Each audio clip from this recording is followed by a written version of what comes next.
Ladies and gentlemen, good morning. It is, or whatever time you're watching this, morning, evening, afternoon, whatever. Um, I'm David Kendrick, if you don't know who I am, mental health advocate, Purple Heart veteran, and during this Mental Health Awareness Month, I want to go over the events that happened in Buffalo, how it relates to PTSD, mental health, terrorism, the entire thing. It closely impacts me because I'm from Rochester. I put it in my book, Calvary. I got an entire chapter called "I'm from Rochester," and this incident, this act of domestic terrorism last week, it impacted, first of all, my family, and then the communities of Buffalo and Rochester and all those other little small cities in Western New York. So I'm going to jump right into this thing here. And first, let's begin with what is terrorism? The excuse me, the biggest act of terrorism that anybody can probably think of is the attacks that happened on 9/11. Al Qaeda flew two planes into the Twin Towers and killed, unfortunately, a lot of Americans. And it terrorized the entire country, right? It instilled fear within every community within the United States because people thought, okay, we, people were in fear to live their normal lives. When is this going to happen again? Who are these people? And you seen collectively as a country, people were afraid. People were afraid to leave their homes.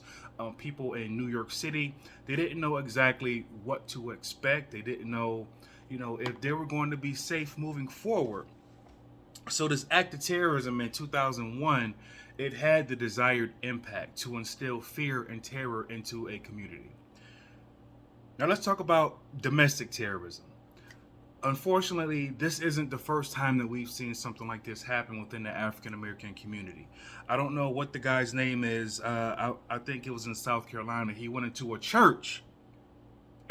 place of faith, and killed African Americans. And for what? To instill fear in this domestic terrorism, to take out a group of people.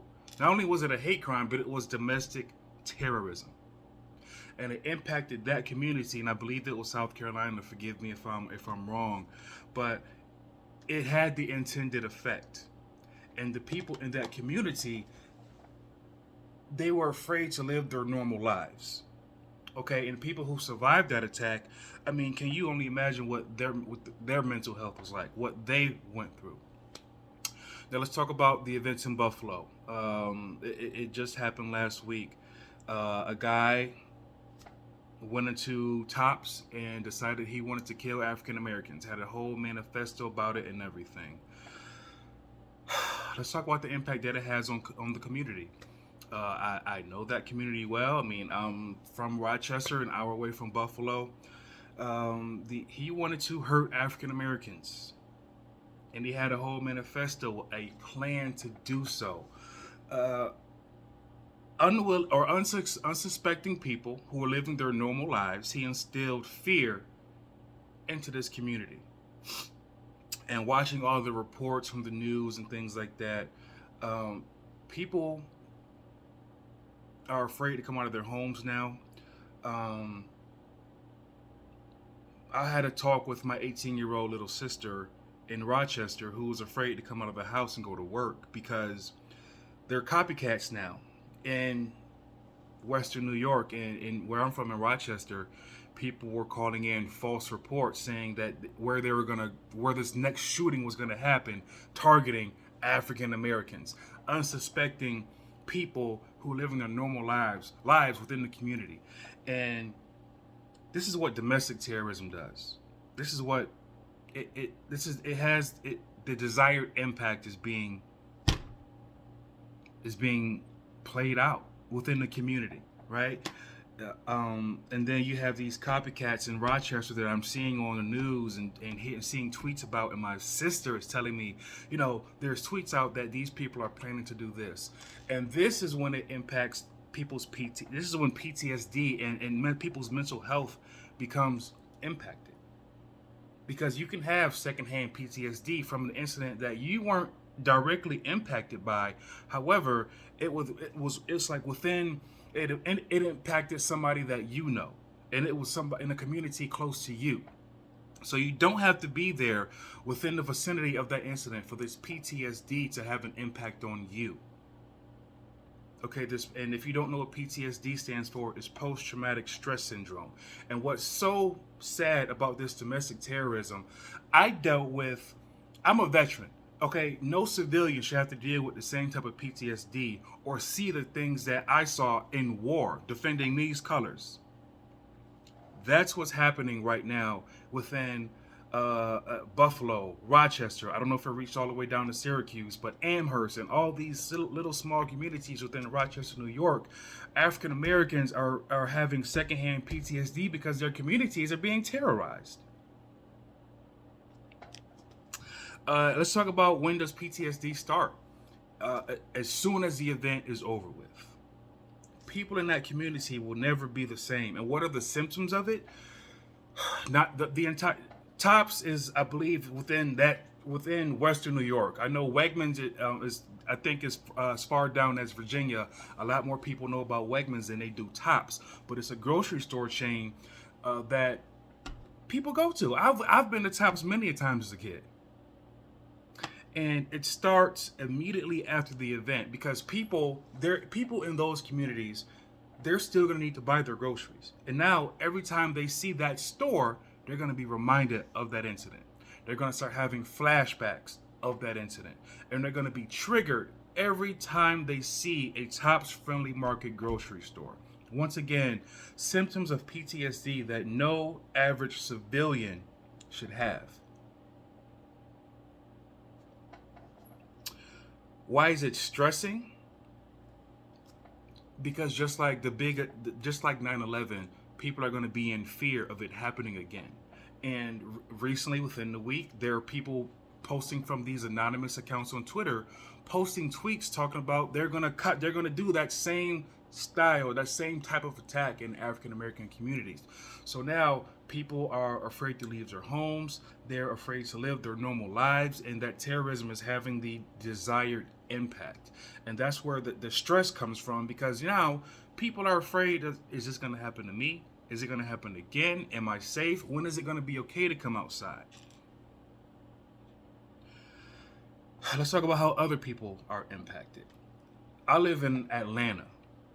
My family is in Rochester, and I have little sisters right now who are afraid to live their normal lives because of the secondhand PTSD and the stress and the paranoia that comes after having a attack like that. I got shot by a sniper in Iraq. The PTSD that I still deal with is me being afraid of being in a wide open spot because I think I'm still going to get shot by a sniper. I went to therapy for years over this. I've taken medication for it, but in the back of my mind, I can't get over the fear of, is this sniper still out there, or am I going to get shot again by a sniper? And if you can imagine the average civilian who was in that area, in Buffalo or Rochester or Amherst, any of the Niagara Falls, any of these little small cities in Western New York, anytime they go grocery shopping, they may always associate that with, is this going to happen again? Am I a target? Am I going to be a victim? And then you start avoiding grocery stores. You start avoiding things, activities of daily life that you once had no problem doing. Now they become a problem for you because this PTSD has settled in and you can't live your normal life. And that's what veterans go through. That's what I go through. I avoid certain areas and certain scenarios that I don't put myself in because it reminds me of the day I got shot in Iraq, June 17th, 2007. No average civilian should have to deal with that. Let's talk about how long do these symptoms last. For some people, it could last a lifetime. It really can, and it can cause people to move out of the environment that this situation happened in. Think about somebody who has gone through domestic abuse. They don't want to live in that same house where they got abused for years. So the people of Buffalo, some people may move out because of that community. They may not ever want to see excuse me, ever want to see a Tops Friendlies market ever again. They may have problems for the rest of their lives going to a grocery store. And there are specific things that will remind them of that event. For me, and I speak about this all the time, when I was working in corporate America, I would tell my employer, during my birthday, don't bring me any balloons, because for me, balloons bring paranoia, because if they accidentally pop, it's the closest thing that reminds me of the sound of the crack of the rifle when I got shot. And people may look at me as this big black dude. Oh man, you scared of balloons? But it's only a select few, a select people that know what it's like to relate something like the sound of a balloon to the sound of a rifle. So that secondhand PTSD, or that people may have who survived the attack in a grocery store, they may hear something that sounds like the sound of that rifle, and they may freak out. And this for me, I got shot in 2007. I think I'm gonna celebrate my Alive Day. It's been 15 years. And there are some sounds that take me right back to 2007. So imagine the mental health of these individuals who in that grocery store who survived the attack. They hear something similar to the sound of that rifle. That's gonna be with them for the rest of their lives. For the rest of their lives. Not to mention what they saw within that grocery store. And I'm going to keep repeating this. Things that no average civilian should see. Dead bodies. People being killed in front of you due to domestic terrorism. Let's talk about when the healing starts. Within the community in Buffalo, there's a lot of money being donated, things of that nature. But for somebody's mental health, it may take a while until they heal. Some people may never heal. Some people may never be the same because they've seen the most horrific thing that they'll ever see in their lives. And secondary symptoms of PTSD, they may have nightmares. If you're like me, you may start self-medicating. You may see in that community, people start drinking more, sleeping less. Or, with me, I had survivor's guilt. Why did my best friend die and I didn't? We don't know what the family and friends of those people in Buffalo who unfortunately passed away are thinking. As a soldier, we took an oath to put our lives on the line for these colors, but the average American, they didn't. They didn't expect for this to happen in their community. So the symptoms that I deal with, taking trazodone, and I can never say this medication right, Prozacin or Prazacin or whatever, to get to sleep at night. And avoiding certain areas because I don't want to be reminded of the day that I was shot by a sniper, because this incident is going to be so specific in people's minds. Certain sounds are going to be so specific. It's going to be a constant reminder for their mental health. And these people who are in that grocery store, people in that community may never be able to live their lives again. They'll never be the same. They'll never, ever, ever be the same. And this healing, it may take years. It took over 10 years for me to, first of all, get the proper diagnosis for what I was going through. And then secondly, for people to know what veterans are going through because of the way I advocate. Doing videos like this, especially during Mental Health Month, letting people know what veterans go through, and now relating this to civilians in the community who were impacted by domestic terrorism. And the sad thing is, this isn't the first time that it's happened within the African American community. And now you can only imagine this act of domestic terrorism impacted a small community within Buffalo, but it's not the first time that it has happened. So the healing, it needs to start now. I'm doing all that I can from Atlanta, trying to help out using my mental health first aid certification to help the people in Buffalo. Still wearing my Buffalo Bills gear, even though what happened in Buffalo was way bigger than football. But letting people know, most importantly, that the people of Buffalo, Rochester, Niagara Falls, Amherst, we're not going to let this stop us.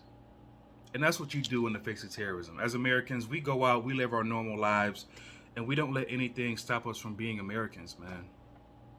We don't. It's not about being a Republican or a Democrat, a Christian, a Jew, Muslim, whatever. It's about being Americans, man. It's about being Americans. This happened within the black community, but we are Americans, man. And unfortunately, we being hunted due to this domestic terrorism, and now everybody's mental health within that community is going to be severely, severely, severely impacted. We got to do better, y'all. We got to do better.